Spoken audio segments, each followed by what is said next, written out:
રાજકોટના અગ્નિકાંડ પછી પોતાની હોશિયારમાં ખપાવવા તંત્ર કામે લાગ્યું છે। વડોદરા શહેરમાં મોલ, સિનેમાઘર, સ્કૂલો, હાઈરાઇઝ બિલ્ડિંગ, કેમ ઝોન એમ વિવિધ જગ્યાએ પાલિકાના અધિકારી સાથે ફાયર વિભાગ દ્વારા ચેકિંગ કરી નોટિસ આપે છે, ત્યારે ખુદ પાલિકાની કચેરી રામ ભરોસે છે। અત્યાર સુધી પાલિકાની કચેરીમાં જ ફાયર સેફ્ટીનો અભાવ જોવા મળ્યો। ના કરી નારાયણ પણ જો પાલિકાની કચેરી જ્યાંથી વડોદરાનો વિકાસ કરવા માટેની યોજનાઓ અને વડોદરાના નાગરિકોના સ્વાસ્થ્ય અને સુરક્ષા ઘડવામાં આવે છે, એ જ કચેરીમાં જ્યાં મેયર, શાસક પક્ષ અને મોટા અધિકારીઓ બેસે તે ત્યાં જ ફાયર સેફ્ટીના નામે ફાયર બોટલો જ લગાવવામાં આવ્યા હતા। હજી સુધી ત્યાં આગનો બનાવ થાય ત્યારે પંપ અને પાણી છાંટની આગ ઓલવવા માટેના સાધનો ન હતા।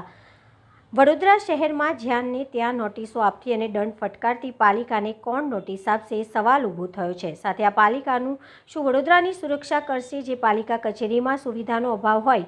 આજરોજ વડોદરા મહાનગરપાલિકામાં ફાયર સેફ્ટીના યંત્રો અને સિસ્ટમ પાઇપો સાથે લગાવવાનું કામ શરૂ કરવામાં આવ્યું હતું।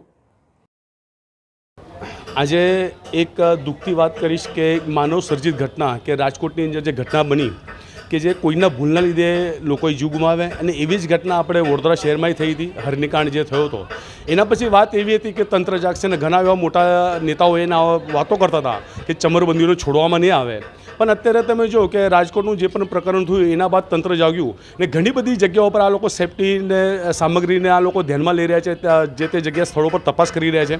ને આવા સમયે અમે તો પેપરમાં વાંચીએ છીએ કે આવા સમયે પણ પૂરતી વ્યવસ્થાઓ નથી, સ્કૂલો કે સરકારી કચેરીઓ કે ત્યાં પૂરતી વ્યવસ્થા નથી। અને જ્યારે વાત કરીએ કે જ્યારે તંત્ર કંઈક ઘટના ઘડે એના પછી જાગે, એના માટેનું અમારું એક આવેદનપત્ર હતું કમિશનરશ્રીને કે આ જે પણ લાગતા ઓળખતા અધિકારીઓ છે કે અત્યારે તમે જો કે તપાસ દરમિયાન ઘણી બધી જગ્યાઓથી સેફ્ટીના પૂરતા સાધનો મળતા નથી, તો એવા જે તે સમયે પહેલી તો વાત સંચાલક અને જે પણ લાગતા ઓળખતા અધિકારીઓ એમને સસ્પેન્ડ કરવામાં આવે।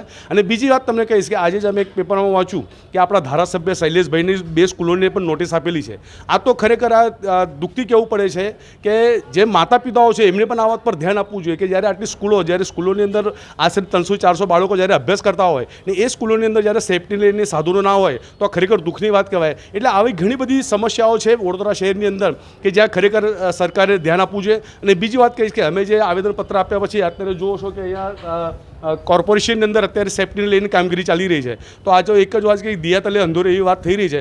અને આપણા કમિશનરશ્રી you are well educated person છો, પણ આ તો દુઃખથી કહેવું પડે છે કે તમારા વિસ્તારની તમે જ્યાં બેસો છો ત્યાં સેફ્ટીની સુવિધાઓ છે નથી, એટલે આમ પ્રજાની તો શું વાત કહેવાય। પણ ઠીક છે, જાગ્યા ત્યારથી સવાર આપશ્રીએ જે કામગીરી કરી છે અને આવનારા સમયની અંદર પણ વડોદરા શહેરની અંદર જે પણ જગ્યાએ સેફ્ટીને ફાયરની જે સામગ્રી ના હોય એવા સમયે જે તે લાગતા ઓળખતા સંચાલકો અને અધિકારીઓને સસ્પેન્ડ કરવા જોઈએ, એ જ અમે માંગ કરીશું।